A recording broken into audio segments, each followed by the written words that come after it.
the audience there, we can go ahead and fire up a request. We'll get him on the stage here. Cool.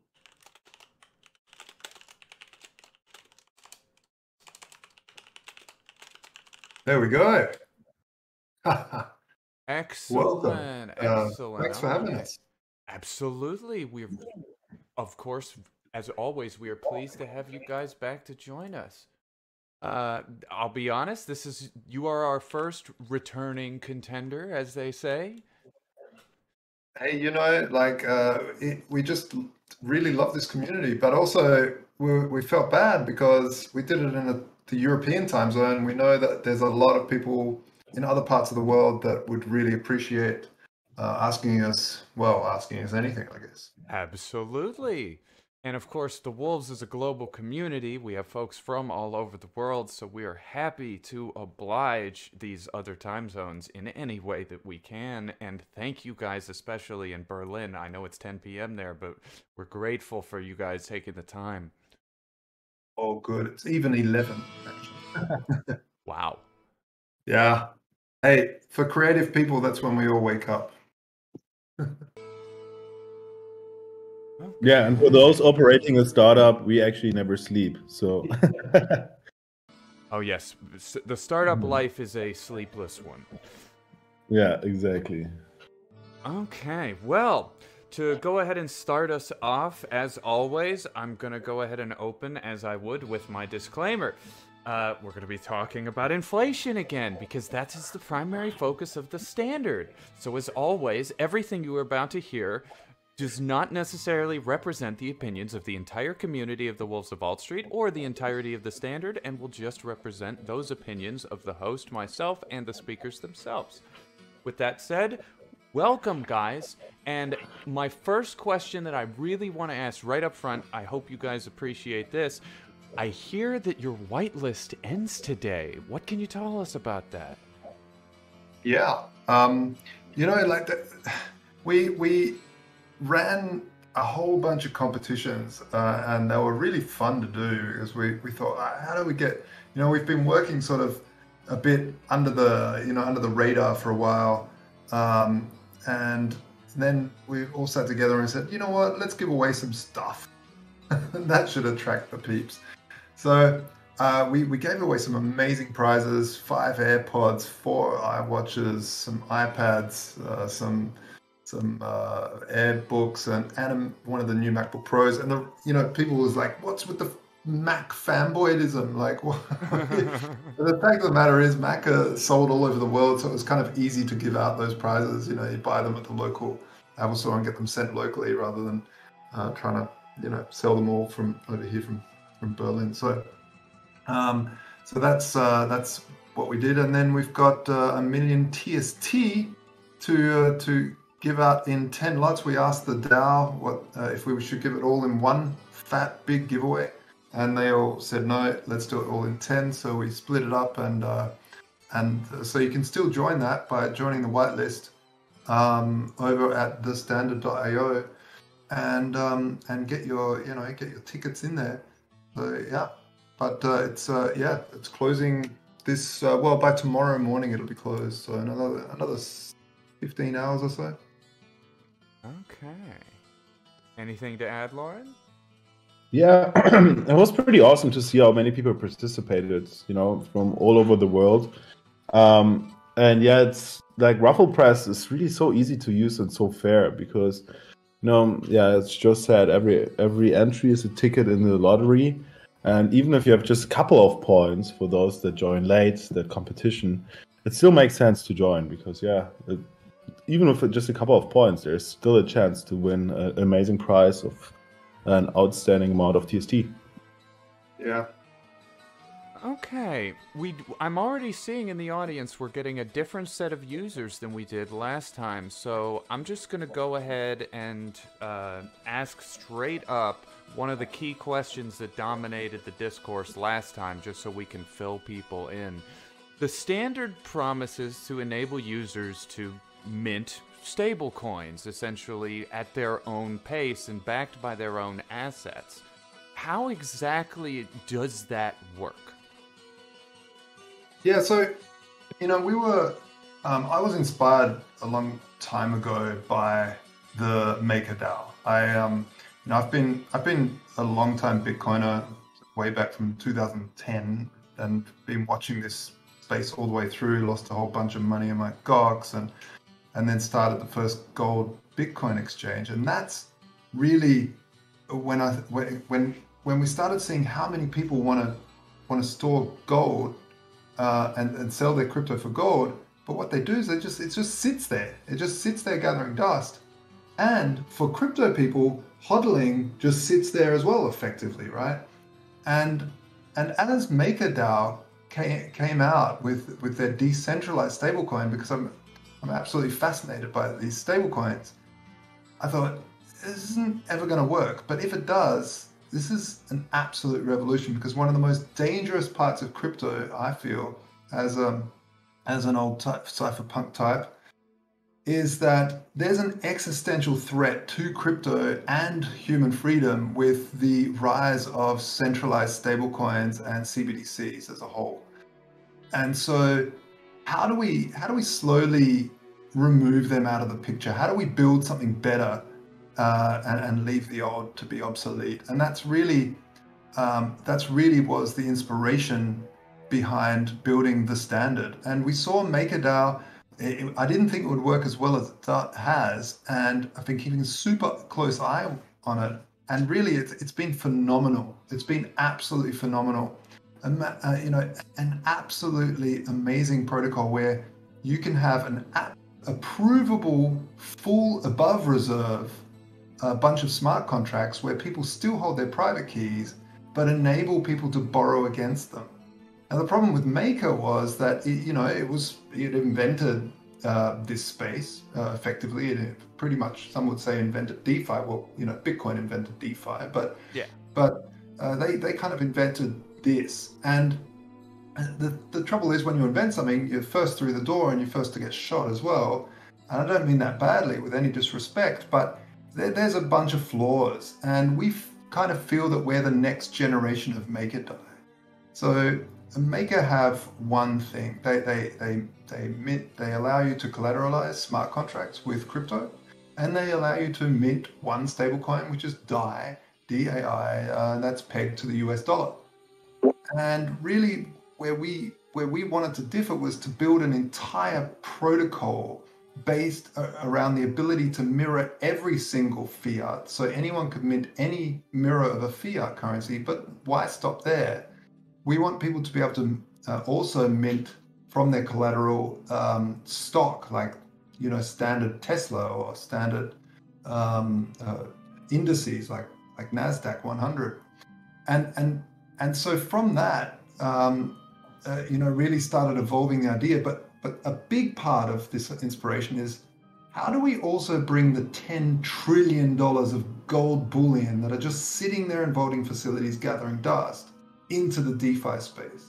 How do we do that? And over the years, because we started Vaultoro in 2015 as the first crypto commodities exchange, and one of the things that kept on coming up is, hey Josh, at all these conferences, these gold conferences, Josh, you're the Bitcoin and gold guy.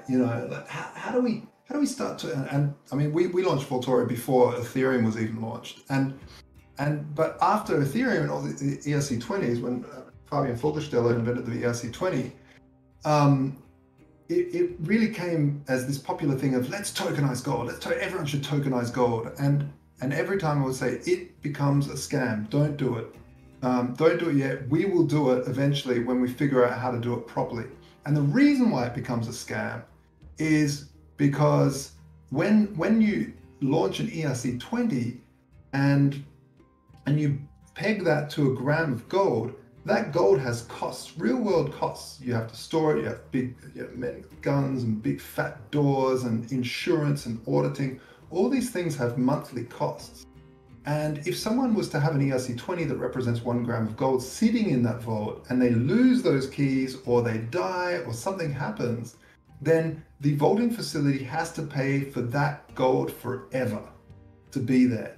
And they effectively turn into a Ponzi scheme. So Pax Gold and all of these people are pretty much Ponzi's because they have to always have a new clients for anyone that loses their keys, and people lose their keys all the time. So when we looked at the standard, we really wanted to figure out how to tokenize gold properly. And the answer is to be able to token for the vaulting facilities, which would become trusted nodes in the standard protocol. And I'm talking, hundreds of different vaulting facilities around the world. Could tokenize will allow their clients to tokenize their gold straight into a smart contract. And that smart contract would basically pay the monthly fees every month on time. It the user still has the private key, but their private key doesn't allow them to take the tokenized gold out of that smart contract. All it does is allow them to lock it or burn it and go and pick up the physical, burn the token. So if they lock it, that means the collateral is locked up, and then they can generate standard euro, standard yen, standard USD, standard rupee, standard whatever, shekel, and spend that gold without spending the gold. Spend the Bitcoin without spending the Bitcoin. So the value of it is locked up. And so this is really where we came from, and it's a super long-winded explanation. I'm sorry about that. No, that's perfect. I love super long-winded, awesome expositive explanations of projects. That's why we're here, guys. No worries. Maybe to wrap it up, really our mantra is save and rare assets, collateralize, and spend in fiat or spend in stable coins. So it's really simple. People that hold liquid rare assets, physical and digital, can put these into a smart contract, borrow stable coins against that collateral in any stable coin they basically want in the future. We start with a euro stable coin, we'll have a US dollar, and so on. Potentially even stocks and indices one day.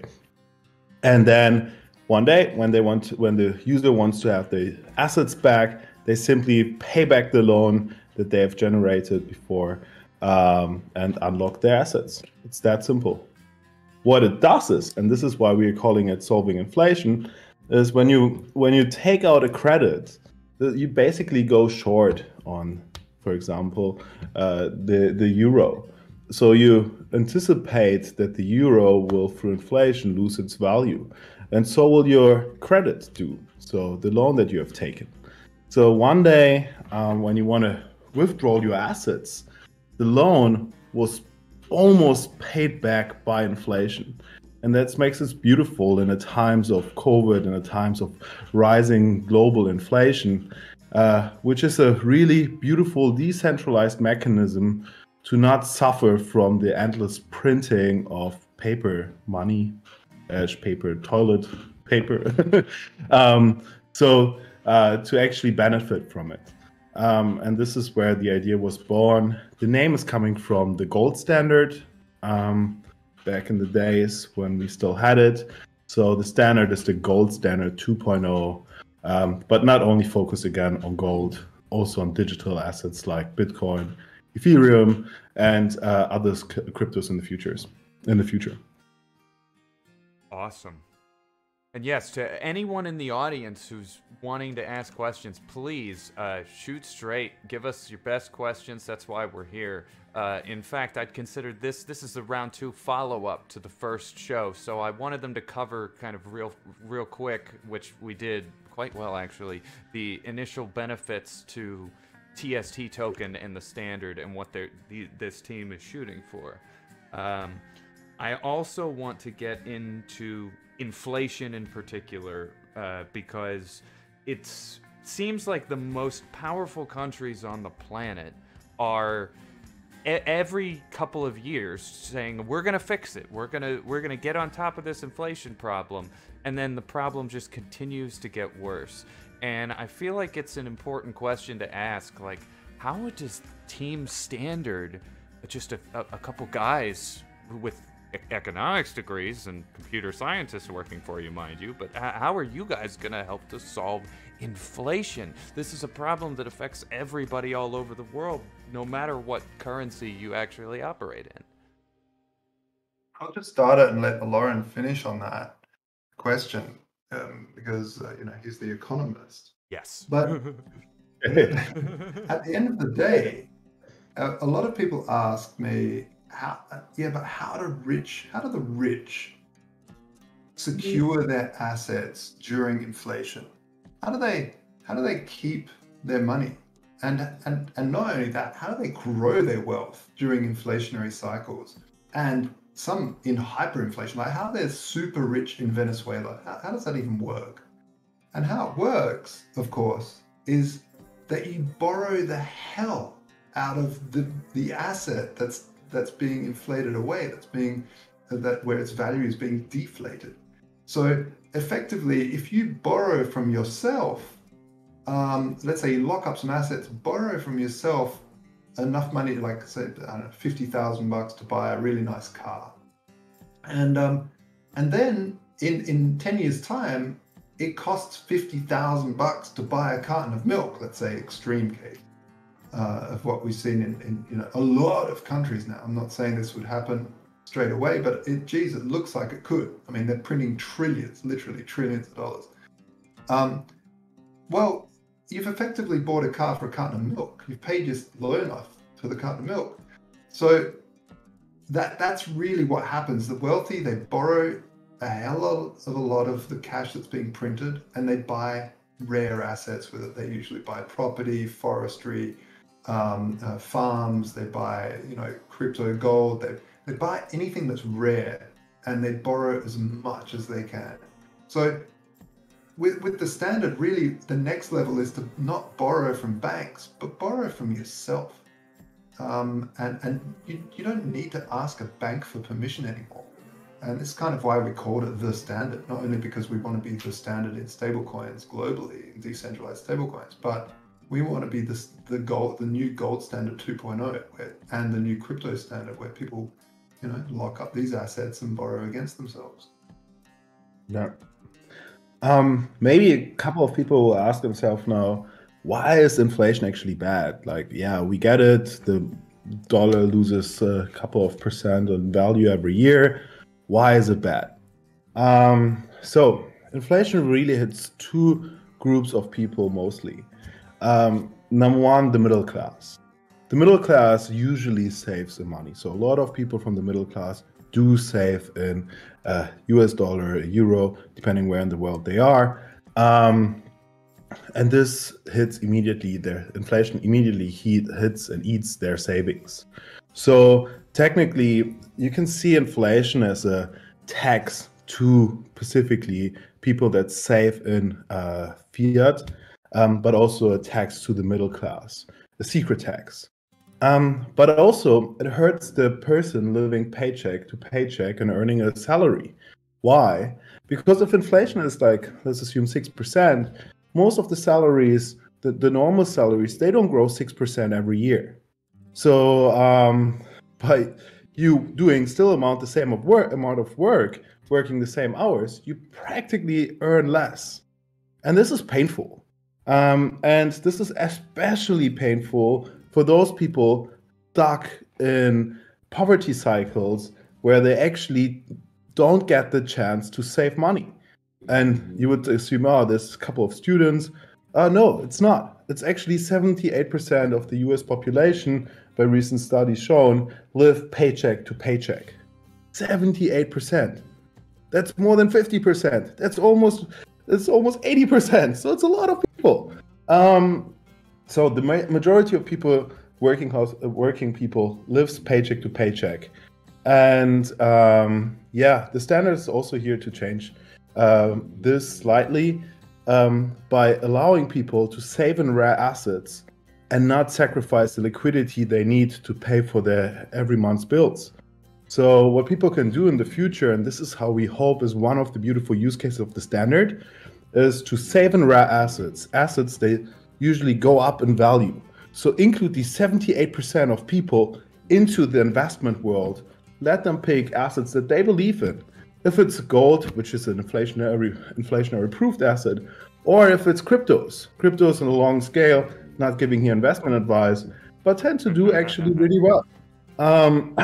So we are planning to allow people to save in rare assets, get out of this in fiat world, save in rare assets, generate the liquidity they need to pay for their bills, and then spend away the stable coins. And one day, when they want to withdraw the assets they saved over the years, potentially even for their retirement, they can do so easily because inflation again has devalued the loan that they have taken from themselves. And this is just one of the really beautiful use cases of the standard. And this is also one of the beautiful use cases of DeFi, because before DeFi was born, we did not have the tools to give this to humanity, but now we do, and now we need them. More than ever. Yeah, exactly. Okay, first community question. Dark Bear asks, will TST launch liquidity mining? Yeah, so a lot of the things that we're working on is post this sale, and liquidity mining is definitely one of these things where we're in talks with also with the likes of like Olympus DAO Pro and ways for people to use TST to then basically stake and create liquidity into these automated market makers. So where I don't want to say exactly what's happening because a little early. We've got to release it very soon. I just want to make sure all the I's are dotted and the T's are crossed. But gotcha. It's super important. You can't not do it. Liquidity is one of the most important parts of this space, and actually, it's one of the things that sort of keeps me up at night about DeFi. It's as Ethereum's learning how to scale, and there's all these different chains that are saying they're the Ethereum killer. Plus, Ethereum has its own side chains, and different ZK validity proofs and all these other things.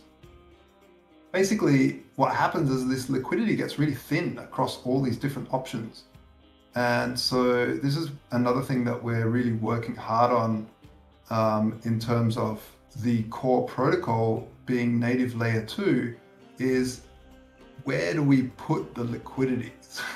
and the funny thing is that we believe that the ZK rollups, the validity proofs that Starknet have built are really the key to Ethereum scaling as well as Ethereum 2.0 whenever that may come. But the problem is that just like in some technologies like, let's say, Betamax and VHS or some of the other format wars, it was the network effect that really chose. It wasn't the best technology. Betamax had way better sound, had better picture quality, but at the end of the day, VHS won out because it had the network effect, and a lot of people had those machines at home already. And so we're keeping our mind open to where, but liquidity mining is really how we will incentivize a lot of volume to be in as many of these scaling solutions as possible. Awesome. All right, so a question, kind of a combo question actually, about the standards auditing, responsible disclosure, and security against hackers. This question essentially comes from both Pay the Toll and Dope, who are wondering what the standard is going to do to protect against hackers and scams, what the audit will look like, and what kind of responsible disclosures that the standard team will be making. Yeah, so we're pretty open from the get-go. On our Discord, we're going to, and we already have started, voting on small little things. But in terms of security, we launched Vaultoro. We started working on it in 2014, launched in February 2015. We've never been hacked. We get attacked every single day. And it's because we're not just script kids that have popped out of nowhere. We know what we're doing. We've got an amazing team of engineers, and we see that there's issues in the DeFi space, especially when it comes to large scale infrastructure, like a full decentralized stablecoin protocol that allows us to mirror the fiat and indice stock sort of space, the physical space in the metaverse, or the cyberspace, whatever you want to call it. So yeah, we really want to put as much effort into security as possible. We have one of the best auditors on the advisory board. His name's Hartesh. He pretty much invented the space. He came on. When Ethereum started, he had the very first smart contract auditing firm in the world, and so he literally invented the space. And he's a very good friend of the team, and we're looking forward to releasing what they find. But they're not enough. Like, we want a couple of, or if not three, really top tier contract auditors and code auditors to really harden the smart contracts, because anything that locks up value has to be watertight to the nth degree. And as this is a very ambitious project, we're absolutely paranoid, and we're the same paranoia as we have put into our centralized exchange up to now. Awesome. Yeah, I mean, for those who don't know, Voltoro, this is the first crypto gold exchange in the world, operating since 2015, and doing pretty well. So yeah, I mean, we do get constantly attacked, and people try to hack us. So we know the feeling. We are not new to this, but we know what to do against it. And also, yeah, in terms of Hartesh, as Joshua said, Hartesh Sawhney from Sokyo Labs. Yeah, incredible company, incredible team. They know what they do as well. So we are so glad to have them on the advisory board. I just went to Dubai. I met another very interesting smart contract auditing firm there, but they were really upfront with me. Yeah, a lot of these smart contract auditing firms, yeah, and there you have to really watch out for again when you start a project like this. It was really funny because it's like, yeah, look, the smart contract auditing business nowadays, if you don't have the right contacts, you can quickly get to the wrong people, and then the main business is not smart contract auditing. The main business is praying, because what they do is they give out certificates that they hope that the smart contracts are actually well, and they're working, and there are no flaws in them, but actually they have not really deep a good idea if it's true or not. So yeah, it's always about knowing the right context in that space, watching out all these pitfalls that you can trap into, and be really aware that this is a new industry, it's new technology, and you have to operating a company like or a business like we are building is dangerous. But I think we are getting the right team together I'm certain we are getting the right team together to really make sure that our smart contracts will be flawless. Yeah. Also, it's about being transparent in the code. So being, free and open source, and allowing the community to also constantly vet, because of course thousands of eyes are better than a small team. Of course, the team will build it, and we'll see what comes out of it. But but we're very confident we can make this happen. Cool. All right. 5 a.m. Sam asks, what does borrowing from myself mean? This is something we actually talk about a lot on this server, but I'd love to hear the standard answer that. Yeah, it's interesting. So basically, this time last year, I've always sold my Bitcoin and sold my Ethereum when I needed stuff. And so did many, many crypto holders. So in one of the explanatory videos that I have, there's a guy that, back in 2014 had to sell 100 Bitcoin for a deposit on his rental so he could get a rental apartment. And of course, now, if he had held on to that, you could buy 10 apartments in cash and not put the deposit on a rental. So, so basically, what it is all about is saying. Let me just go back a little bit. At Christmas last year, I was like, man, I really want to buy a car. We had a new kid, and it's I've got to sell some crypto. And I thought, no, you know what? DeFi. So I was like, let's borrow money from myself. Let's lock up some Ethereum into a smart contract. I don't have to trust a third party. Into MakerDAO. And the minimum was like $10,000. They have to do. Yeah. So this is another problem of Maker which we're solving. And so I locked up a whole bunch of money in Ethereum, and I borrowed the money from myself to go and buy a beautiful car.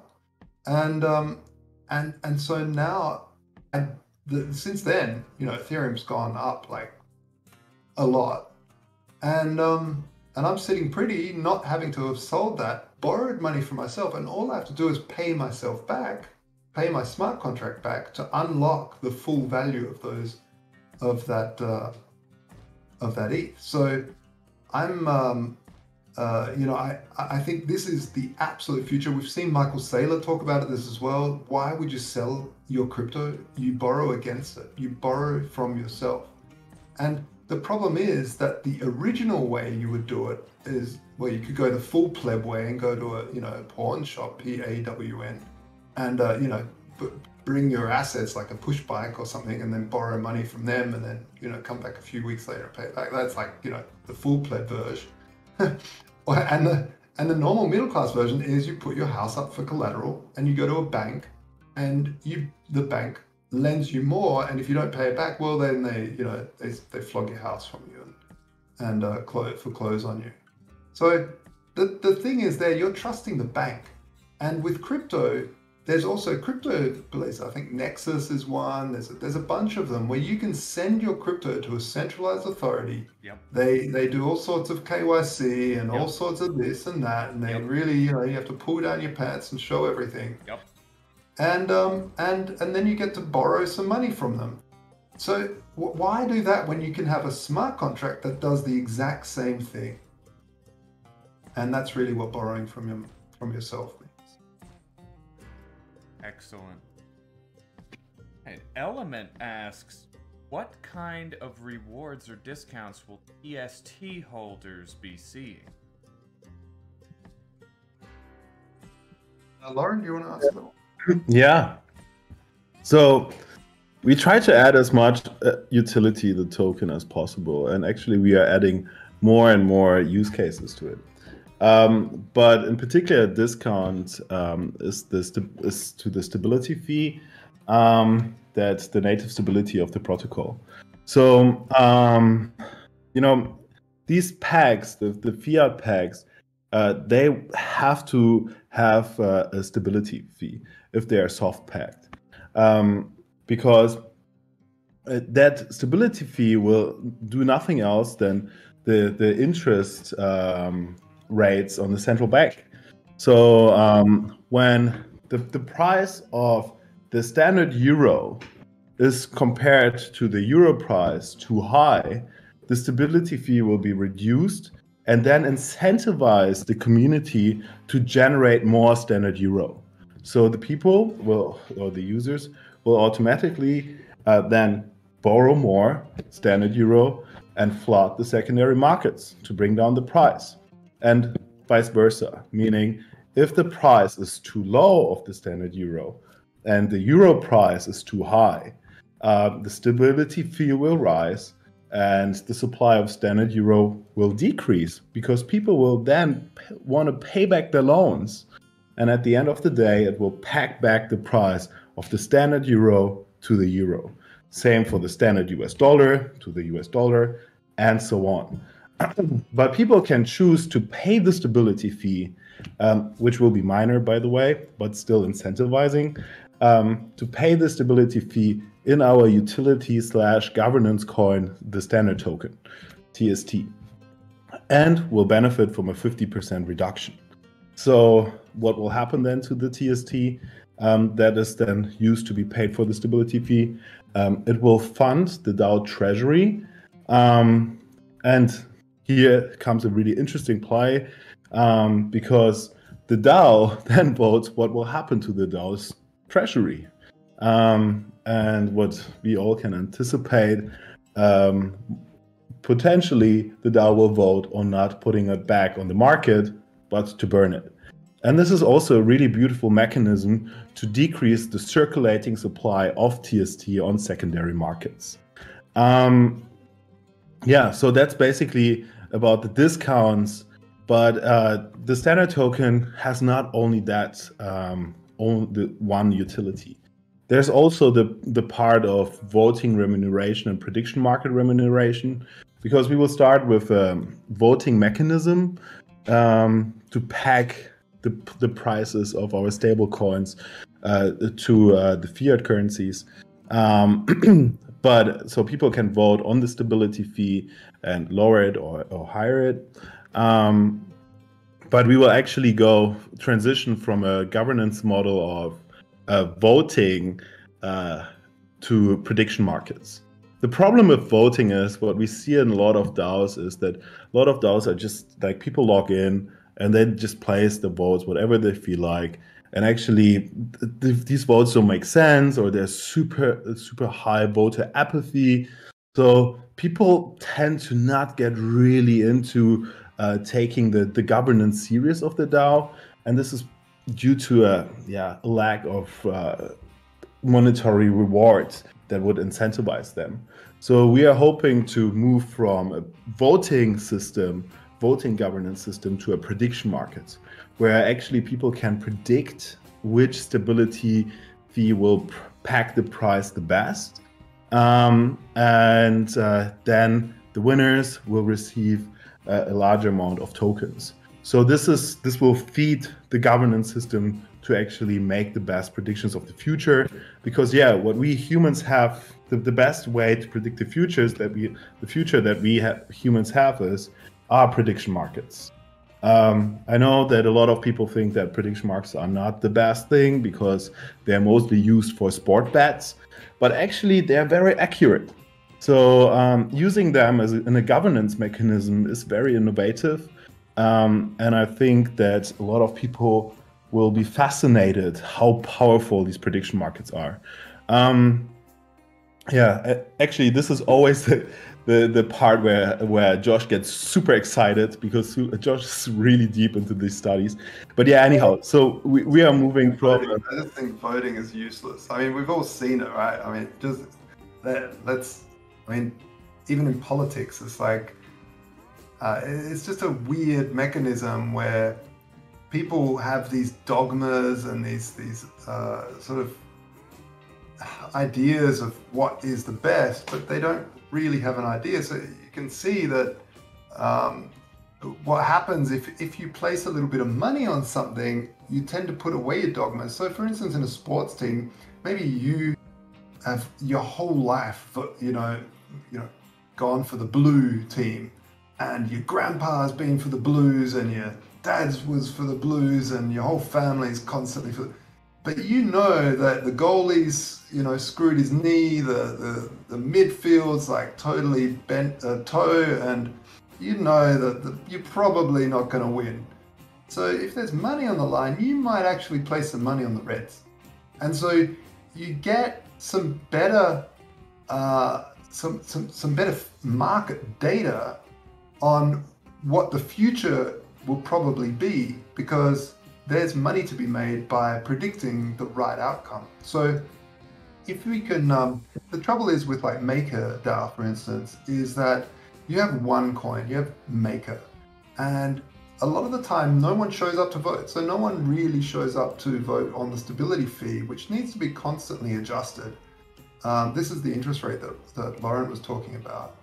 And so if you have an entire suite of stablecoins that are mirroring a whole bunch of fiat currencies, mirroring a whole bunch of indices and stocks, then how do you have enough people constantly adjusting these stability fees and interest rates? Well, you make markets out of them. There's an infinite number of people wanting to gamble on stuff. And if you can have nice markets where you build pretty much futures markets, where you decide on, you have two markets that have two different stability fees, and you see in 6 hours' time which one will bring the price closest to a one-to-one peg, and whichever has the highest odds actually gets that. And if the winner wins, then they win a whole bunch of money. So it's a really interesting way of going about it. We are talking with the likes of Robin Hanson, the inventor of Futucky and prediction markets, where we're talking also to the team here in Berlin at Gnosis. We're good friends with. They worked a lot with prediction markets, obviously. I know also one of the founders of Augur. So we're tightly built, sort of tied in with this community, and we believe this is really the perfect use case of showing Futucky, which is the idea of governance through prediction markets, or some like to call it decision markets. But yeah, I really feel that the time has come for prediction markets in the right field. Like Lauren said, sometimes people don't show up to even gamble on weird stuff like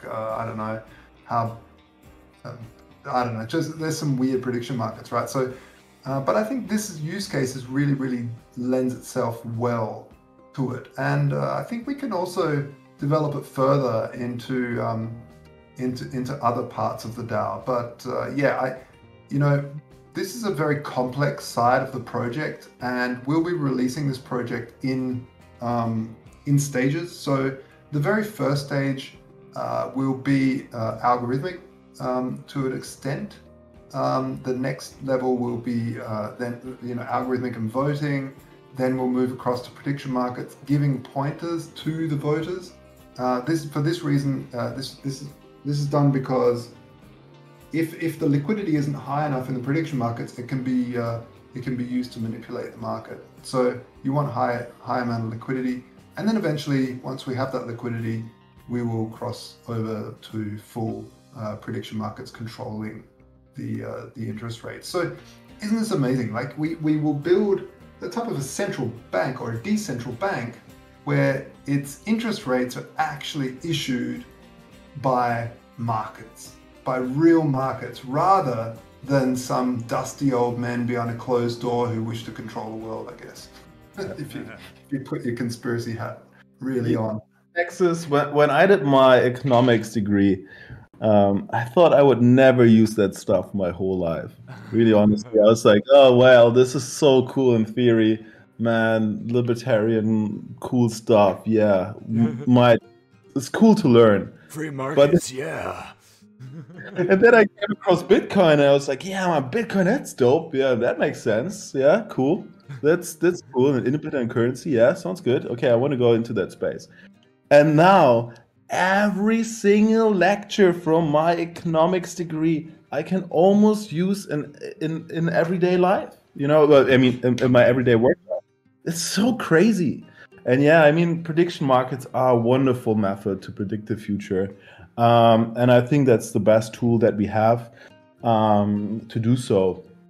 And yeah, it has never been done in a DAO in the way that we wanted to do it.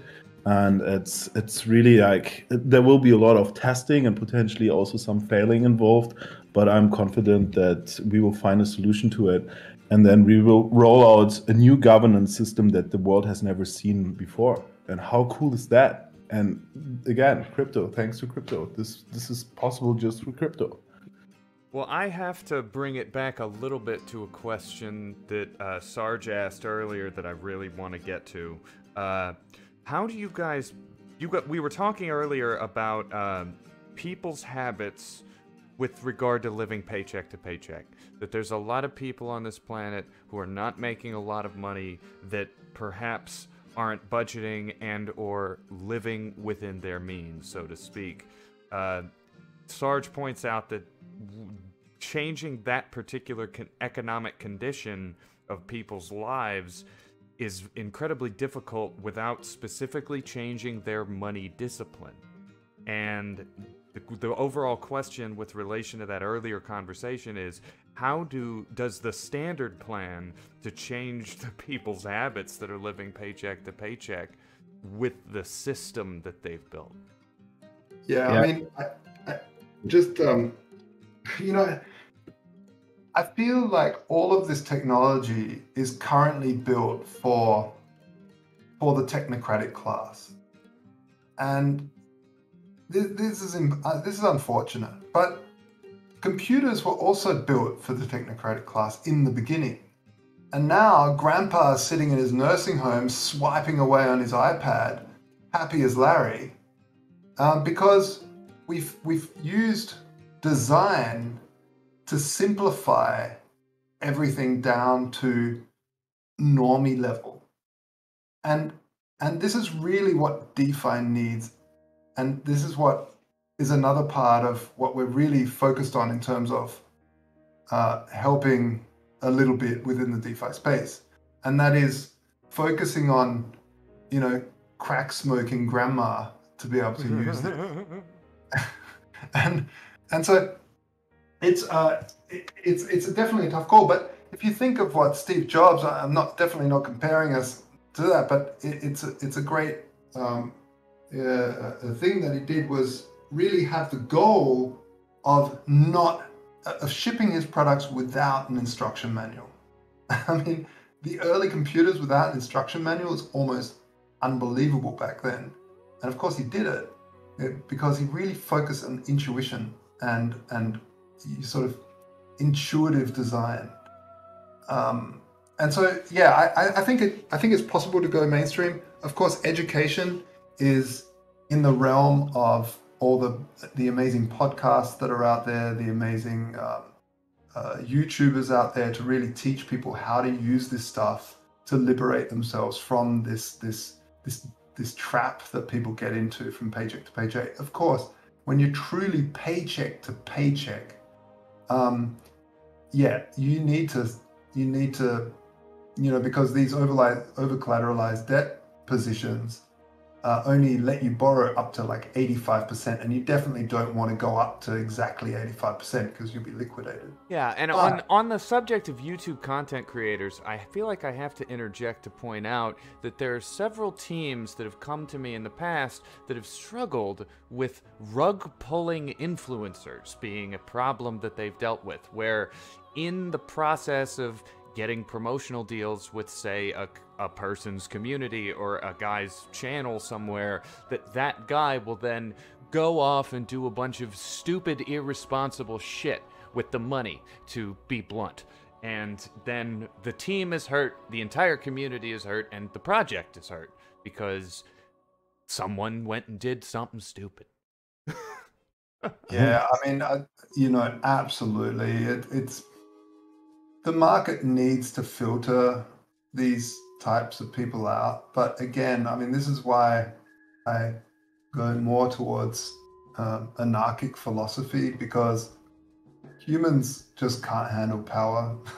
So as soon as a YouTuber gets too big, they get offers. They get offers from projects, or they see or they might not be doing too well. They see a sort of a crappy shitcoin and with a dog on it, and say, buy a bunch, and then put a video out. You can literally see the minute they put the video up that thing pumps, because they just have so much sway.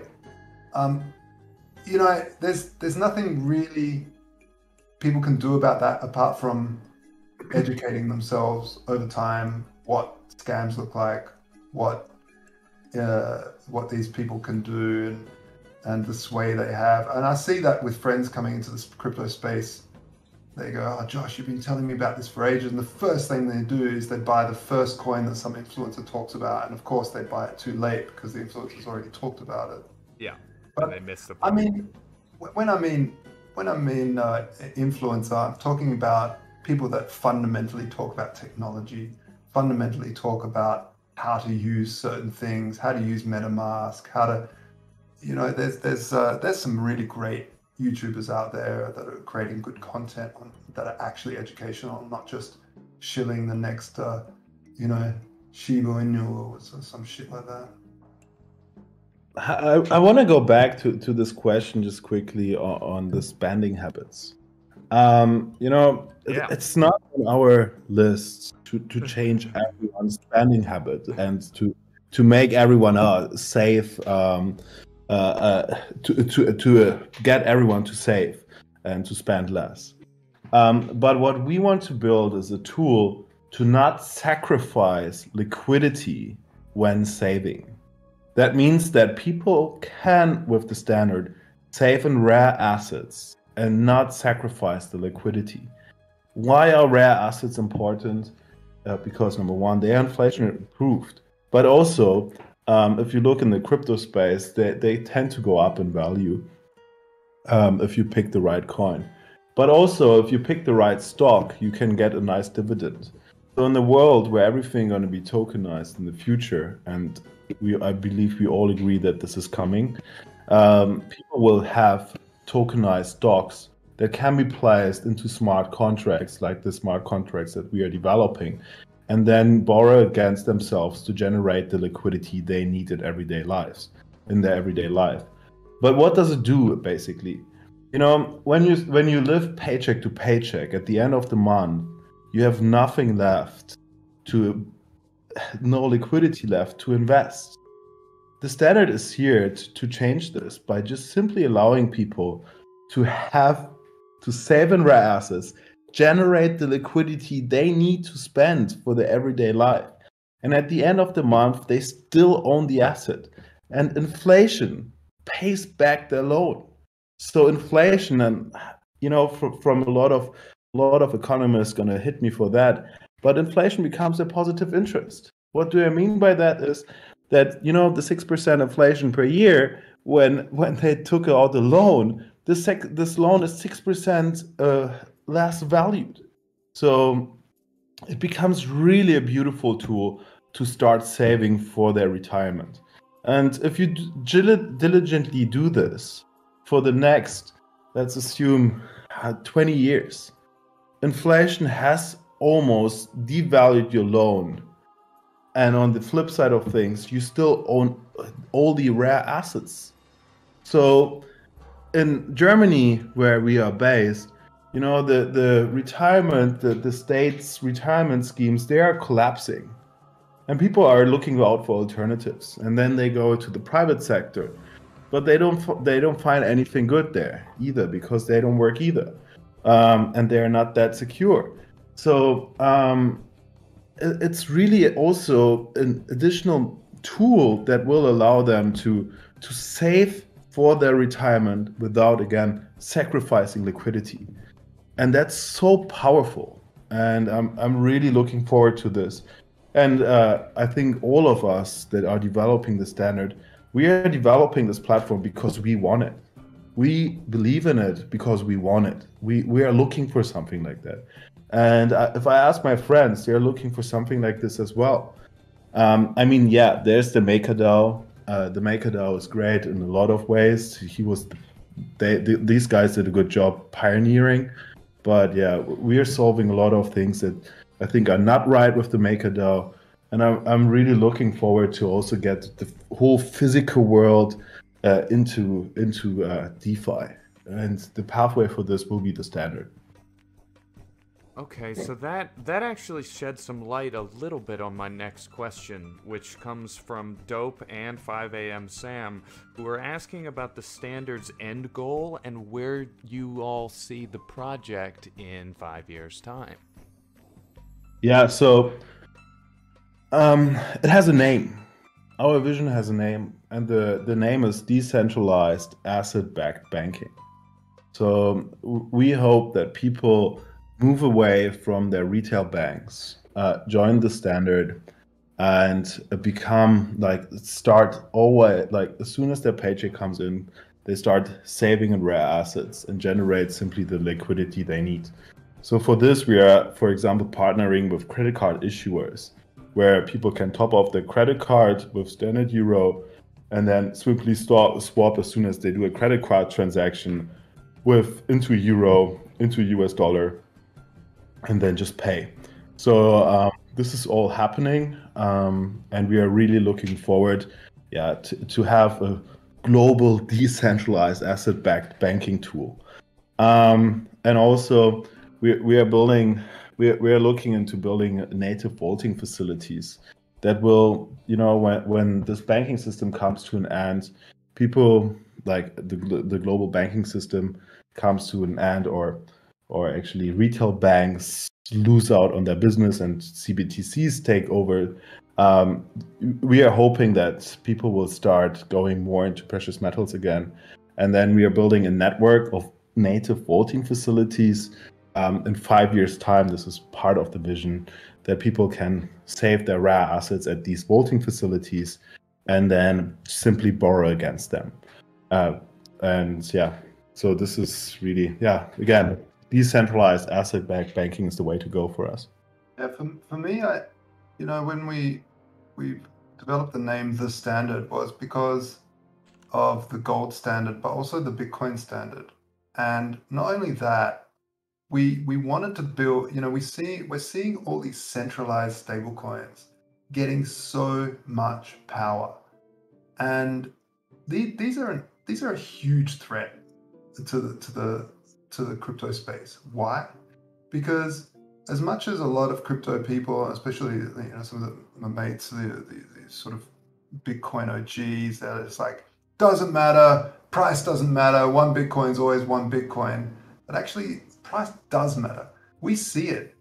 When the Bitcoin price or crypto price goes down, when we're in a bear market, nothing happens. There's no action. There's no investment. There's no nothing. And so price does matter. And if you have these centralized stablecoins that can print infinite numbers and buy rare numbers like Bitcoin and Ethereum with this stuff, they can control the price. And this is what, states and the US Fed or other, the ECB have been doing for years, by controlling the monetary supply. They've been manipulating markets. Some say the silver market's totally controlled.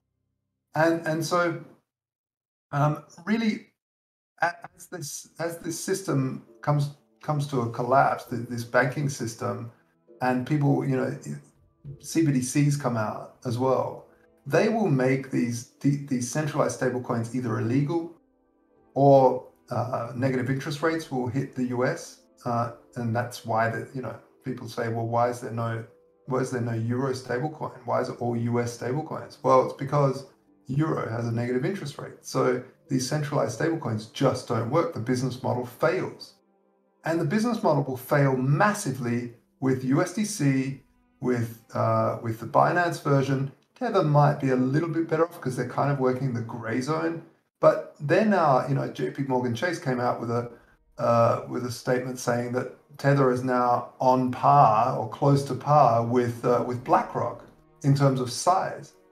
And so it becomes extremely hard to move that much value just willy-nilly around the world without governments being able to grab onto it and destroy it.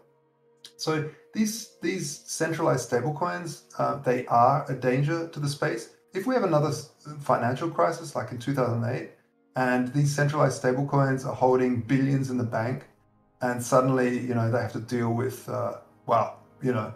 the insurance, which is $250K per account, it basically would drag the entire crypto space with it. Now, if the whole crypto space, let's say, was in a vacuum and we were all using decentralized stablecoins, yeah, a global financial crisis would also suck Bitcoin down for a little while, as everyone's trying to like find liquidity to cover positions. But just like gold, in the long run, it would recover quite well. But if we're totally, excuse the pun, but tethered to the legacy world with these centralized stablecoins, we really have gone full circle from being an amazing decentralized, crypto sphere of evolutionary and revolutionaries and people that are really building a difference in money to, it was different for a while, but we got trapped by everything being denominated in USDT, everything being controlled by the sheer volume of these centralized stablecoins. So for me, the vision really is to build a standard for people to use decentralized stablecoins rather than centralized stablecoins, and on top of that comes all of the other cool stuff that Lauren was talking about.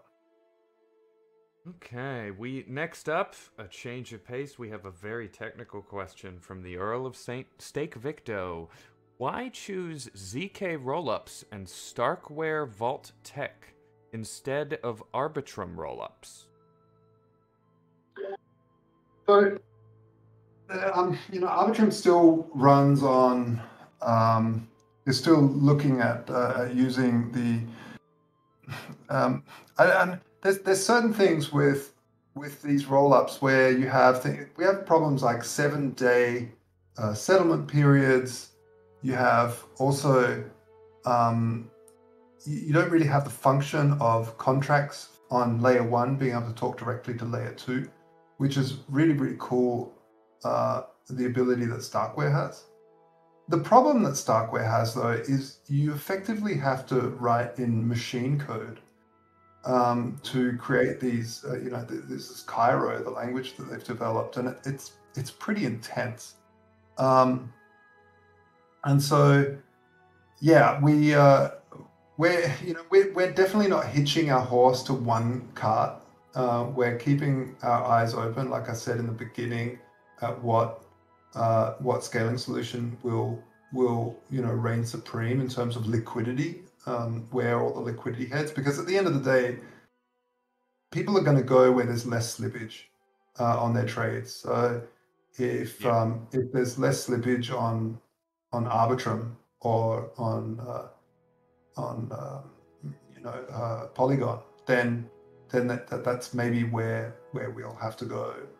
And not only that, where the network effect is. So if the entirety of the DeFi space is on Polygon, which I hope it's not, but it might, then we'll just have to have the base contracts sitting there, and that's it. But the other part of layer 2 native is also not dealing with bridges.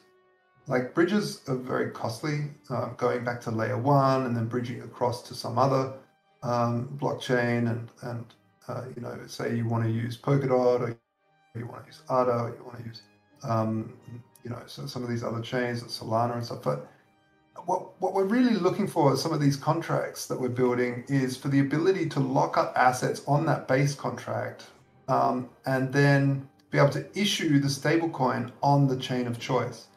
Of course, it won't be every chain. There's a limit. But on the main the main top tier technologies, it would be really cool to say, hey, I just want to generate it on Solana, and then it jumps across, and hey, I've got some standard euro on Solana now, without having to generate the standard euro on Ethereum second layer, bridge it across to layer 1, bridge that across over to Solana, and each time you're paying fees. So that's the hope. That's my answer seems to be very long-winded tonight. That's okay. That's completely fine, Josh. Yeah, tonight for us at now midnight. No problem, guys. I won't keep you too much longer, but we do have some killer questions I want to try to get to. Fair Dave UA asks, just for curiosity, why did you guys choose Lua Starter? Actually, it was one of our colleagues used to work there, and Yeah. he said they have a really good tie-in with the Vietnamese community as well as across to other parts of Asia, and because we don't really have we're very Eurocentric at the moment. Of course, we want to be a global platform. So the reason why we decided to do a partnership sale with Lua Starter was that it would start to pique some interest over in Asia, and allow us some exposure to those markets early on, and allow them to also come on board onto the DAO and start to help us infiltrate those markets as well. Exactly. So our aim is really full decentralization, and Lua Starter is just part of achieving this goal. We had our pre-market distribution on Voltoro, where we targeted mostly the gold bucks and crypto bucks at the same time. And then we closed a lot of different deals with different crypto communities.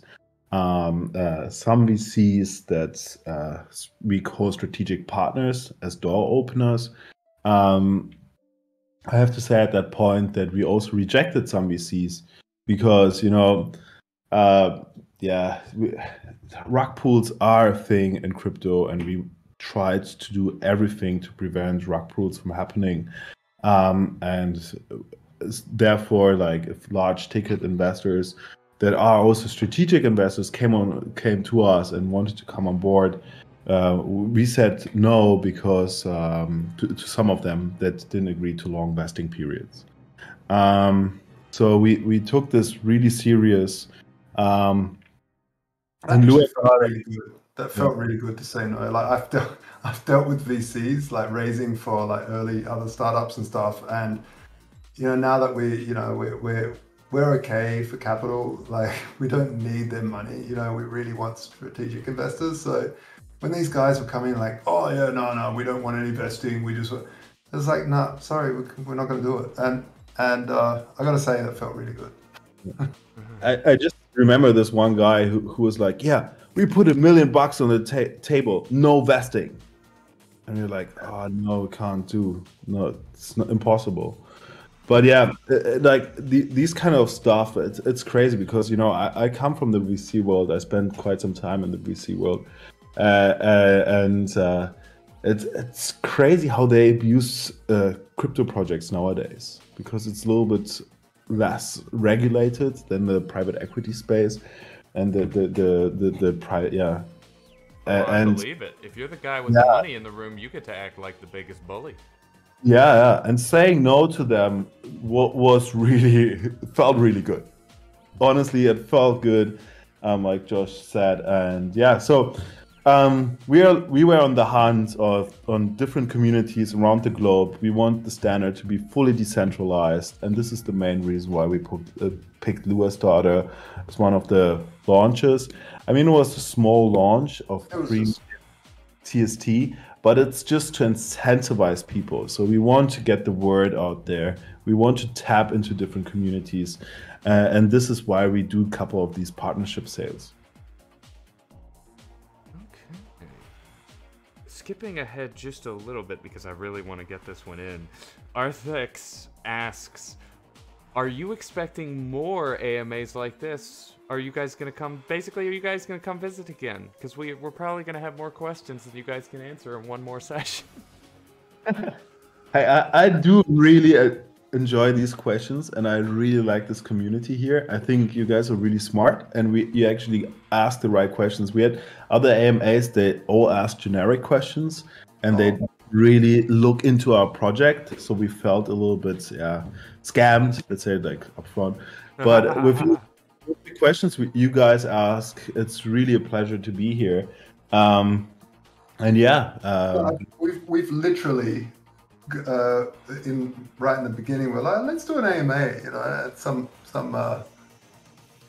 Telegram groups. They looked so legit. They had all these like movement, people were asking questions. It was only halfway through the AMA where I'm like, questions read really weirdly and they're so generic, like nothing talks about it. And then I started like sort of, trolling them a little bit, saying, hey, so what do you think of this? Like asking them for feedback. And then it hit me that this whole thing was just some dude with a bunch of bots, like thousands of bot accounts, basically just putting on a show. $200 for to do like just nothing, no money at all, really. Like in the big scheme thing. You guys essentially attended a sock puppet show, basically. Yeah, totally. Man.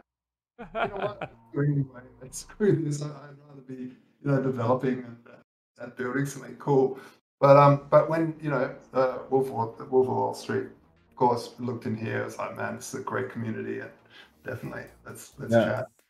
I mean, we do like your community so much. We have featured you guys also on our website. I saw that, and I was so excited when I saw it. Yeah, and it's you guys have really awesome questions. We want to keep you tight, and we're looking forward to a couple of more of these AMAs. It's got Vendetta as the major admin. Oh yeah. All right, JCM, one of our great friends from across the pond, asks, who do you see as your biggest competitor in this space right now and looking into the near future? I guess MakerDAO. MakerDAO? But at the same time, I don't really, because they really. Yeah, their stablecoin has a horrific name. I mean, it does. I really like MakerDAO. I like the coin. I hate the name. Yeah, why do they call the coin DAI? Oh my god, seriously. But anyhow, yeah, MakerDAO is definitely the biggest competitor. But I think there's another competitor on the rise, actually, barriers, which are called CBDCs. Oh yeah. They are coming, but we are an alternative to CBDCs, and this is where we position us. So we believe that decentralized stablecoins are the future in the crypto world, which is looking into and hyped about decentralization. Why are people actually excited about CBDCs? I've never heard anyone. Oh my god! I just realized I've never heard anyone saying, "Oh my god, I'm so happy that CBDCs are coming." I'm getting a tattoo of a CBDC. That's for sure. Maybe Jamie Dimon. Yeah, okay. But yeah, anyhow, MakerDAO is definitely the biggest competitor. But what we are doing is slightly different, and we are also looking strongly into the physical space of physical assets. So this makes us unique. And I mean, Josh has been operating Voltoro since 2015. Sorry, I'm just speaking for you now, Josh. You're in Bitcoin since 2010. So Voltoro, the first crypto gold exchange in the world. There's no one else on the world that knows crypto and gold both the same way as Josh does. So I think we are pretty set with our team, a very unique team, to develop this. And I think we have the contacts, as well as meaning to the gold and the precious metals industry, as well as we have the technical know-how to make this happen. And this is why we will outperform. TheStandard will outperform its competition that is also rising on different fronts. Yeah. Okay. 5 a.m. Sam with another baller question.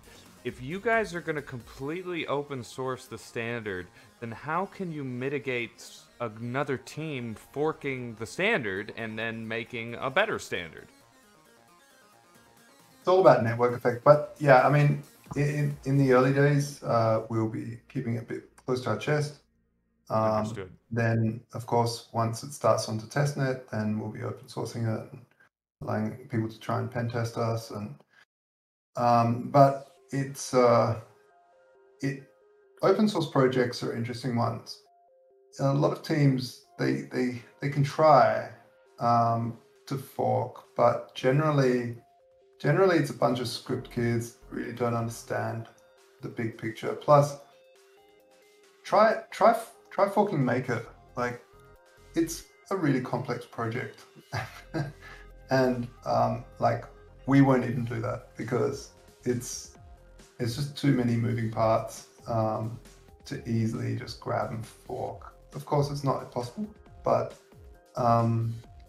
yeah, it's about network effect. And what we've seen in other projects is that when a project comes along first, the team the community starts to grow really big around them. You start to build other business development around that project. So you plug it into a whole bunch of stuff, and you also build business development. And part of the DAO is to have biz dev treasury, so that, one of the things that we saw, and I think I mentioned this at the last AMA, was that when it first got into Bitcoin, Alipay wasn't really a thing yet. And then I visited Europe, and like 4 years later or something, I went back, and Alipay was everywhere. And the only reason I really thought Bitcoin would have been everywhere, because the community was growing. We had people like, back in the day, Roger Ver was still, on Team Bitcoin. And, he was called Bitcoin Jesus for a reason. It's because he would go to every single shop and every single wherever he went. And it wasn't just him. There was, thousands of people starting to do this, and really passionate. They weren't moon boys. They were like really passionate about the philosophy. And yet it didn't really make a difference. And I think this is where proper biz dev teams come in, where you can incentivize store owners and businesses and different fintechs to integrate into certain protocols. And I think it's getting easier as well, because DeFi is getting broader. So once we launch and we truly do release every part of the code, I feel that we'll have a large network effect already of a community, but also business development across the globe, plus vaulting facilities. We've got really, really deep connections with the physical vaulting facility space. This includes Perth Mint, this includes Baird Mint in the UK, this includes mints in Singapore and in the US. So it's not something that can just easily be copied. There's a side of this business, or there's not business, I guess, this protocol, this project that is on the physical realm as well. So yeah, I think it'll be a difficult one just to grab and fall. Okay. Yeah, I couldn't agree more on this. I think we have also a kickstart, because we have again, since 2015 we have been operating a crypto gold exchange, and with a very established customer group called Voltoro, the first one in the world. So we have a kickstart. We have a kickstart on the physical side, the physical collateral side. But also, I mean, the code for this platform is pretty complex. So, it's not easy to like copy paste it and then it's done, because there's a lot of different factors. And we looked also at the code from MakerDAO, and really investigated what they are doing. And it's also like, why hasn't the MakerDAO been forked yet? Because it's also very complex. It's not simply copy paste. So we are really building the first platform and what we are planning to do. And I think the network effect will take over. But competition is not bad. And I'm actually looking forward also to seeing another decentralized stablecoin projects to tackle this issue from a different perspective. And I'm confident that with the community that we have already, and the community and our expansion rate, that we will have our certain place in the world. and the standard will become the global standard of stablecoins. Interesting. Well, I know I certainly look forward to there being one. I'm a little tired of Tether, USDC, DAI, all of them. Okay, I'm going to get his name wrong, his or her name wrong. I apologize.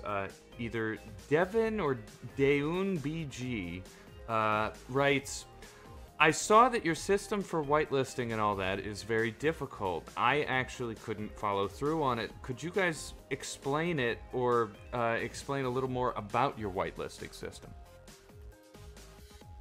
I mean, it's basically signing up to an email list. I'm not sure, man. Sorry about that. It's possible they really didn't want to use an email.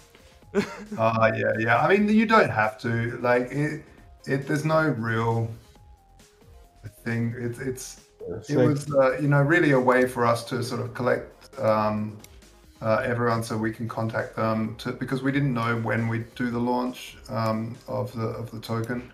And so we just wanted a way to, touch point. That was basically the whitelist. Yeah. But it was also like, hey, let's use it as a double meaning by being able to promote the project a little bit and allow people to spread the message. And so that's why, we basically used a WordPress plugin. Like, it was super basic. It was just the easiest thing so we could focus on actually doing work. And that was called Raffle Press. And you just sign up and then you can tweet about us and get more points. You can join the Telegram, you get some points, and you just do a bunch of stuff and you get points. And each point is an entry into the raffle, and you can win cool merch and stuff like that. So that was how you do it. But you don't need to. You can just go to copperlaunch.com.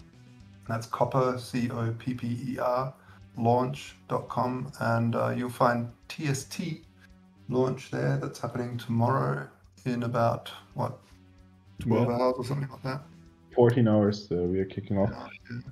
I mean, the whitelist was really for us to build this community and to get in touch with the people that we want to have on board.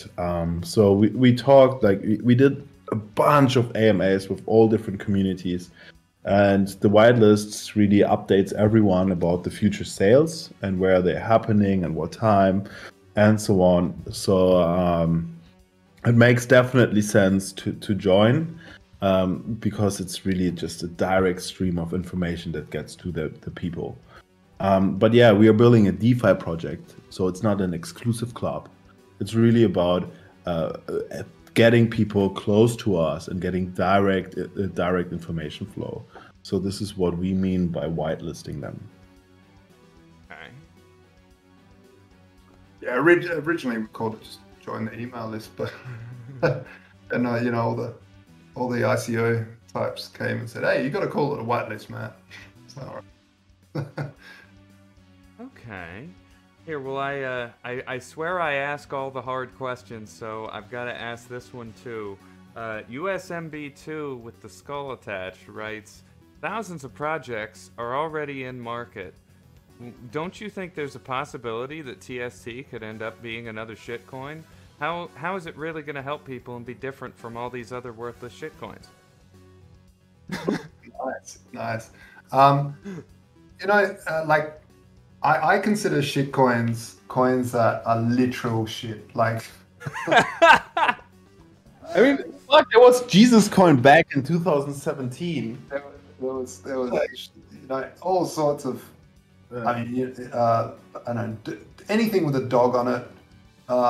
There's just so many coins that are just memes. They're just nonsense. They don't actually bring any value to anything. They're nonsense. And to all those investors listening, I feel like I should point out the original shitcoin that became meme lord level popular is the Dogecoin in 2015, and the Dogecoin doesn't have a supply cap, which means they will mint it at the same quantity forever. Yeah, exactly. And by a lot. Like, there's more inflation than most countries in Doge. Oh yeah. But yeah, it's for us, we're a serious project. We're building serious solutions that need to be there. So I don't want to keep selling my Bitcoin to live and to pay rent and pay for houses or petrol or whatever I need to, or businesses that I want to start or invest in things. Like, I would rather borrow against it. And Bitcoin really needs this, and we feel that we can do this for Bitcoin. We feel that we can do it for Ethereum, and we feel like we can do it for another couple of major projects that people don't want to sell those assets. I mean, I wouldn't put my time into a shitcoin. Like, there's just no point for me. I've made good money. I've been in this space long enough to make some good money, and so I'm really in it to, when I'm, eventually, hopefully in a long time, lying on my deathbed, I can look back and think, yeah, I made a difference. I built something cool, something that really helped the separation of money and state. And I think this will do it. And I think it's a really important project. So I don't believe this is a shitcoin. I think it's a very important project. Of course, it has a coin, but a coin is just a cryptographic token that is a rare asset that you can send between each other and know that when I send it to you, you know that I don't have it anymore. So, but it can do a lot more, and that's, vote and unlock things and be able to interact with smart contracts. And so, that's the long and short of it. And earn staking rewards, buy liquidated assets on the spot from these CDPs, collateralized debt positions. So there's a lot of utility to it. And at the end of the day, this is what differentiates a true coin with a serious project behind it from all the rest of like Doge and the other tokens that just get printed out of nowhere, like and printed forever, like generated forever.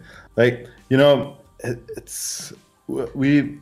And another part is, I think, and this is from my VC background speaking now, it's the team. And the team of this project is really believing in it. Like, we are here with passion, and we are showing our faces. We are not anonymous. We have weekly podcasts, weekly YouTube shows that we put up. We attend a lot of AMAs. We educate people about monetary policies, inflation, and so on. So we are really making an impact. And yes, this is the differentiator. And yeah, would we use our platform ourselves? Yeah, for sure. I want to get bank independent. And yeah, I'm looking forward to TheStandard to be live. Yeah, I know, it's spot on, man. Like, in terms of usability and usage, it's something that I've seen a heap of projects where I'm like, why do you need a coin, man? Like, you're just confusing stuff. And actually, I don't blame the projects. I think a lot of regulations to blame there, because the projects have to, create some weird utility that really doesn't need to be in the project, but needs to be so they get around securities laws. And so they create like some awkward, strange, fit the cube into the round block sort of coin that really doesn't need there, and adds a whole lot of complexity to a really cool project. And then the cool project doesn't work because no one wants to go and buy their weird shit coin from some strange exchange. I mean, it's getting easier now with DEXs and stuff, but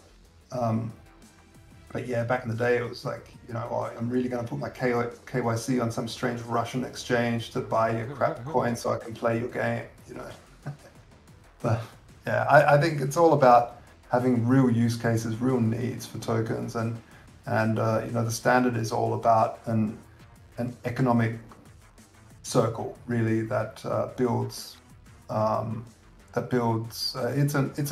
It's a circular economy that it needs to be there for it to even function. Okay, coming back to my buddy JCM, he says the standard euro is going to be the first of the standard's algorithmic stablecoins. You guys have a time frame on standard Great British Pound or standard US dollar? And could you explain how you're going to keep the peg? Yeah, the pegs. Yeah, well, first of all, the time frame will be up to the DAO. It shouldn't be once standard euro's out. It shouldn't be too long for the next one and then the next one, and then we start rolling out pretty quickly. I can't really give a time at the moment because it's just hard, and I don't want to put a promise out there and then break that promise. So, but in terms of the peg, it's pretty basic. It kind of works like central banking. If let's say you have standard euro and the euro, and the standard euro drops to 90 cents or 80 cents to the real euro, then what you want to do is the system lift interest rates, or the users of the TST holders say, let's lift interest rates on everybody that owns money to themselves. And some people will be like, "Ooh, that interest rate's a bit heavy. I'm gonna pay back my loan. This is too much now." So they go into secondary markets. They buy up a whole bunch of standard euro. And what happens when you get a whole lot of buying pressure? You get demand. What happens with demand? Obviously, demand price rises, right? So the price of the standard euro, as more people buy that back off secondary markets to pay off their loans and burn them, it'll go back up. Now, what happens is if it overshoots and goes to €1.20 to €1, well, then the system would say, "Oh, okay, it's too expensive. Let's issue more." So you lower the interest rates. More people go, "Oh, that's a nice interest rate. Okay, I'm going to borrow some money from myself," and they borrow and they flood the market with some new standard euro. That, of course, supply. More supply equals cheaper prices equals coming back down to $1. So €1. So this is how these systems work. And the real question for us is, how do we determine in mass those interest rates? And we looked at pure algorithms, and pure algorithms are difficult. It's kind of hard to explain, but algorithms, because they're an algorithm. If especially in blockchain space, everything needs to be fairly simple. You don't want to put too much complexity in terms of computation due to cost. But if you have an algorithm and it's open source, everybody knows the algorithm, you can then game it. So you can then imagine if you're a big whale, you could throw a whole heap of money in and then pull it back out and in, and you sort of the price then goes up, and then you pull it back down, it goes down, and every time you do it, you can make these oscillations get bigger and bigger, kind of like, armies walking across a bridge can destroy a whole bridge because the oscillation and the resonant frequency starts to get too large that it destroys the bridge. That's why they have the double step in the army. But this sort of thing could happen to a pure algorithmic. Of course, you can throw some entropy in there to make it a little bit more random, but I don't think pure algorithmic stablecoins are the way to go. I think the entropy that the human throws in there, especially with prediction markets, is the way to do it. But that's a whole nother topic for another day. No worries. Continuing along the stablecoin line of thinking, JCM furthermore asks if you guys have any thoughts you want to share on Terra's decentralized stablecoin project, because he's seeing UST about to overtake DAI. Wait, overtake in what way? In terms of overall market capitalization, in terms of stablecoins? Well, I think Tether USDT is already at #1 in terms of stablecoins by market cap. Look, Tether was Tether was the first evolution, the first step of the evolutionary process of stablecoins. These hard packed, they are coming to their end, and it's not only because of regulatory issues, but just also by really bad behavior by the people that are behind them. What? Tether is 2% backed by US dollar, and the rest is in Bitcoin potentially. Man, We don't even really know. yeah. This is not great. And the next step of the evolutionary process of stablecoins was then a DAI generated through the MakerDAO protocol. A decentralized stablecoin, soft packed, but single output, voting based governance system, potentially very centralized. Like, okay, we said at the beginning of this session here that this is our personal opinions. So my personal opinion is the protocol is governed by 3 people, which makes it very centralized. Okay. And mostly all of the collateral is just digital assets. You can collateralize the MakerDAO smart contracts with Pax Gold. But yeah, we identified issues with Pax Gold early on. And now TheStandard is the 3rd generation, the next generation of stablecoins.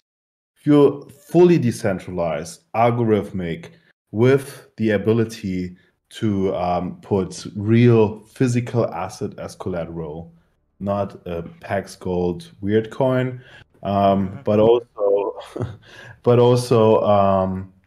put in digital assets like Ethereum and so on.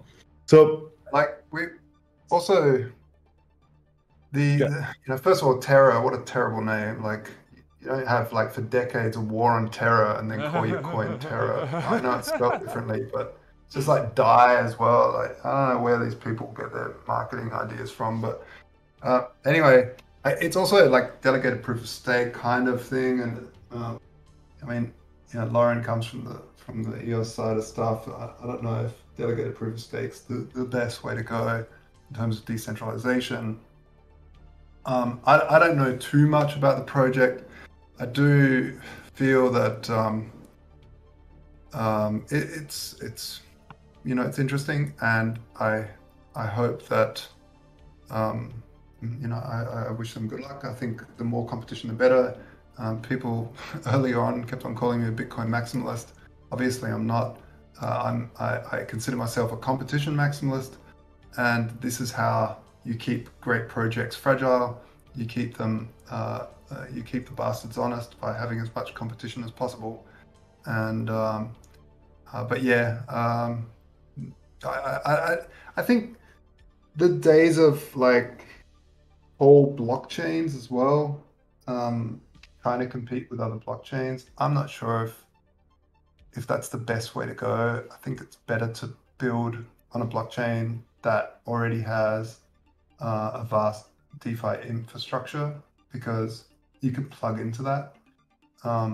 If we were to build the standard blockchain and be off on our own, you basically have to then go around and build an entire DeFi infrastructure all around your blockchain and have that liquidity. So yeah, I mean, it's quite a good market capitalization that Luna's got and stuff, but I don't know. I mean, I don't want to shit on any projects really. I think they're good for what they do, but I feel that we can do a better job. And what Lauren really said is we really want to pull in the $10 trillion worth of hard assets as well, and we think we've solved that. And by the way, any project that says that they've tokenized hard assets, like even real estate, it's not easy to do. You can't just tokenize real estate. You can't just tokenize hard assets, because you have to think about the fees that come with these hard assets, these real world costs. And a lot of these projects haven't solved that.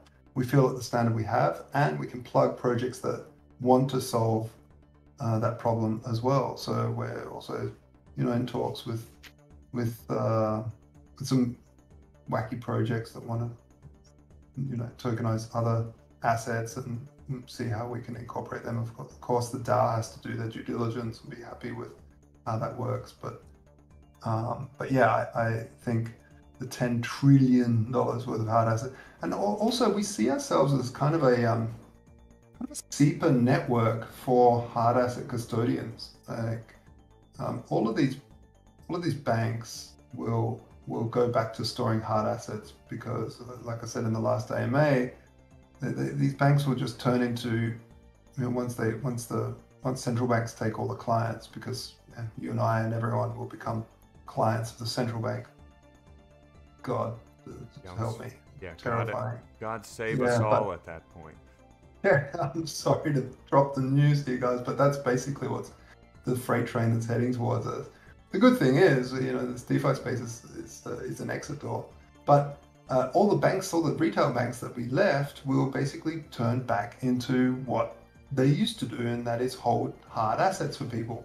And really, we need a network that allows people to transfer that value, but also into the DeFi space. And I think I mentioned last time the understanding of trillion, and I've said it on a few different shows, but I think it's a good one to repeat because a lot of people just don't understand how big a trillion is. No. And so what I generally tell people is that if you count to 1 million for every second, if you count for 1 million seconds, you'll be there for 11 days.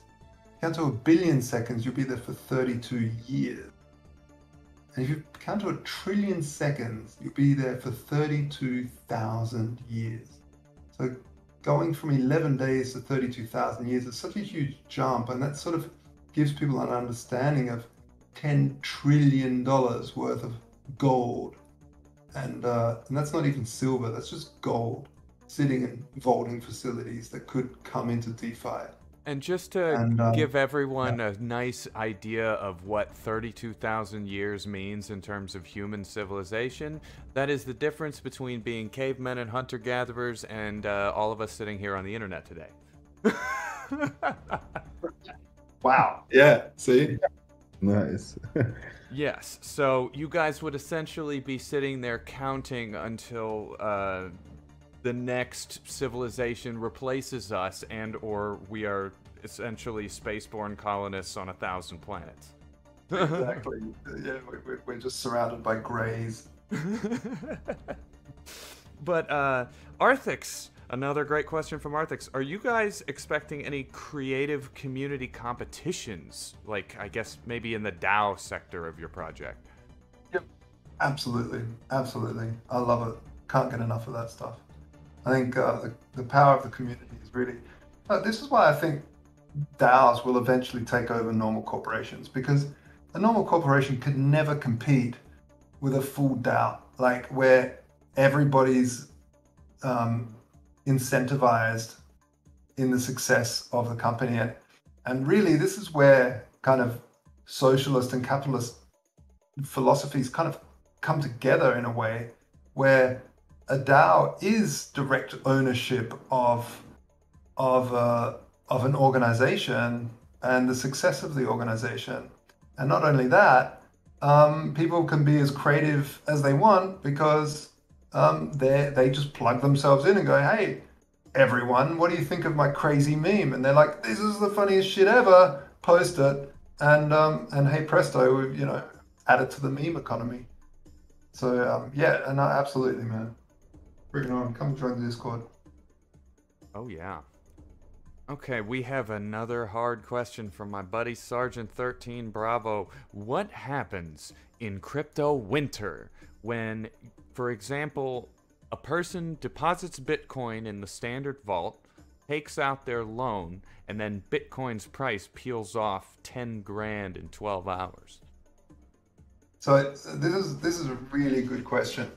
And this is another difference that we do from Maker, is that we're looking, we're doing a lot of R&D into basically developing a system where you can automatically trade your Bitcoin over to gold that is in your name as your legal property. So, or to a stablecoin even.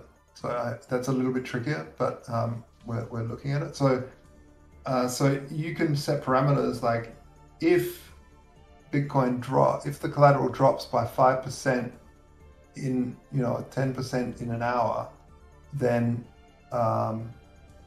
auto trade it across to so and so and have that value sitting in more of a stable asset, and so it'll stop people from automatically liquidating large long positions in the system. Although not everyone will do it, and of course you'll still have liquidations. It's not a panacea, but liquidations are definitely not a nice thing to happen, and so you want to kind of stop it as much as possible. But at the same time, if it does happen, it also makes some people happy because they get to buy on the spot. Naturally. Okay, another question from Devin BG. What assets would we be able to lock up in the standard vault? I know we've mentioned Bitcoin and gold. Yeah, Ethereum, of course. Yeah, Ethereum, but we are hoping to have really every single asset that is liquid as well as digital, or can be digitalized in our smart vaults. So we will begin with a wrapped Bitcoin and Ethereum and gold, and quickly expand into other precious metals. By the way, gold is the second liquid market in the world. The first one is foreign exchanges, so foreign currencies. It's the FX market. So we are really looking into all different kind of liquid assets, and in the future, well, that's at least my dream to have also NFTs as collateral. But this is really much more complex, and it's not as liquid. It's horrible. Yeah. Microplane with NFTs. So Josh is on the opposite side of this corner, but I really hope that there will be I'm working, or we are exploring different solutions to have also NFTs there. Blockchain Capital, a company from Switzerland, we discussed this briefly, and there are solutions on the table, but this is really new territory, so we really need to discover if this is possible. Yeah, well, I mean, NFTs are it's definitely up to the DAO, right? I mean, we're here, we can pitch ideas, but at the end of the day, the DAO will vote, and they'll discuss at nauseum, and come back with a whole bunch of data points, and eventually choose. And so at that point, the DAO will be the entity that decides what can be locked up in the vault. Exactly. Yeah, right. Because the DAO token holders, the TST token holders, obviously want TST to gain value.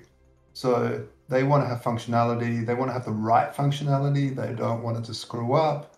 There's every incentive is pointing in the direction that they want their token to actually appreciate and not, turn to shit. So, that's what we're hoping. I'm definitely don't like to be some sort of dictator saying, no, we shall accept Dash. It's well, that's how everybody feels about Coinbase and all these other centralized exchanges, where it's kind of like they'll come out one day and be like, hi guys, we accept sheep today, and everybody will look around and be like, who was asking for this? Yeah, exactly. Crazy, weird decision. That was the weirdest. It was who got paid there? Who got?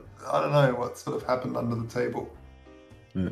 It's a mystery, and it's certain to remain one for some time, I'm sure.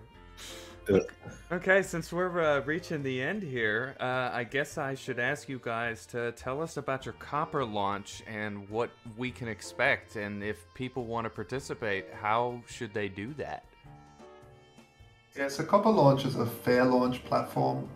We looked for a while for one that also doesn't have any KYC. It's just basically a balancer pool, and we fund the balancer pool with a whole bunch of TST and a whole bunch of USDC. We chose USDC because it's much, it's one of the biggest stable coins, and they only had a bunch of choices for us. But actually, Balancer is quite amazing technology, so you can put a lot of different coins in and it'll automatically trade for that. Of course, we're going to get rid of the USDC as soon as possible, and I mean, want to hold that nonsense, but it's that's how it works, and how Copper Launch works.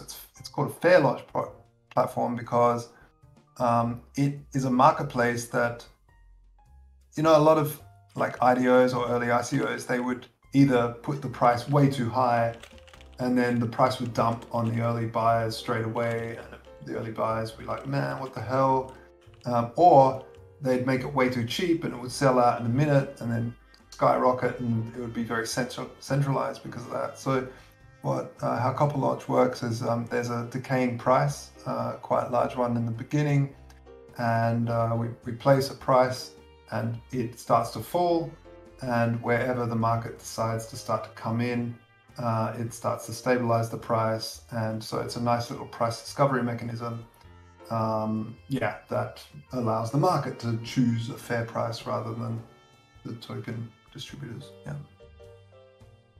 Very cool. As far as community participation goes, should we be directing anyone to any particular locations? I can show you. I can put the link. Or Pashka, can you find the link for the Copper Launch side and post it in the text chat, and also send it to Nexus? Mr. V has it. There we are. Very cool. Got the contract address and everything. Excellent. Yeah. Awesome. Well, hey guys, with that, I think that essentially wraps it up for us for today. Did you guys have anything in particular that you guys wanted to add right before the end here? No, I just want to thank you guys for listening to us and hearing what we want to build. I hope it inspires you guys to use decentralized stablecoins more. I know it's had an influence on me for sure. I feel like this is a good moment to add that in the previous show, it was pointed out to the community that USDC has lines in its smart contract enabling the original minters essentially to reject and withdraw your holdings at any time. Yeah, it's really frightening. Yeah. We are the USDC killers. So that's why we are part of this. Is we're raising in USDC because we this will be the end. We will replace USDC. We'll take it off the market. Good. Yeah. At this point, also thank you for the amazing questions you guys have asked. Really, it's such an amazing community here. Really good questions. Not a single generic one. Awesome. Really awesome to be here. Thank you guys so much. And become bank independent. Follow us, TheStandard, in our different channels. We have regular YouTube videos that we upload. We keep everyone posted on the progress. Also in our Twitter account, you'll see a lot of content. Actually across all of our channels. We write articles. We do a lot of AMAs. We really keep everyone posted on the progress. Join our channels, stay in touch, and hope to see you guys around. We'll be sharing. If you want to see a funny video of me in 2011 trying to tell everyone that Bitcoin isn't a scam and that it's not a tulip bubble, you can search for a Jamin unit on YouTube. Find it. Oh yes, if you guys want to share that link too, that'd be awesome. I'm sure we'd love to check that out. We found it a couple of months back. I was like, oh man, that was a long time ago. Shit. But it's funny, like my statements in there, I was actually answering someone, and back in YouTube you used to have like video like replies you could give people. And that was one of them, and it was still up there, and I was like, my God, that's amazing. I remember the video reply feature. Those were cool. Yeah. Awesome. Yeah.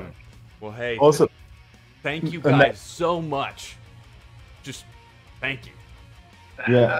My pleasure. Thank you. Thank Mr. you V. so much too, yeah. And Mr. V, yeah, thanks as well. Thank you as well. And also the whole community. Thank you guys. Yes, absolutely. We wouldn't have these shows without you guys. Thank you so very much for your time and listening to The Standard. For anyone who missed parts or this whole show, it will be going up on YouTube in a few hours. As soon as I can get it downloaded and rendered, we'll have you guys ready to go. Thanks again, everyone, for another banger recording and another awesome conversation. My name is Nexus. I have been your host for this evening. I have special thanks for the Standards, Josh and Lauren, Mr. V for setting this up, and as always to everyone in the community who asked and got answers for really incredible questions. This is why we keep bringing projects to you guys, because this feedback is invaluable, not just for this community, but for every project who steps up, and for that we're grateful to every one of you who asked questions. The rewards will be coming shortly. We'll be getting that together. The questions all came from the same group of people, so I don't think it's going to be very hard to figure that out. Thanks, everybody. Thanks, Cheers. guys. Cheers.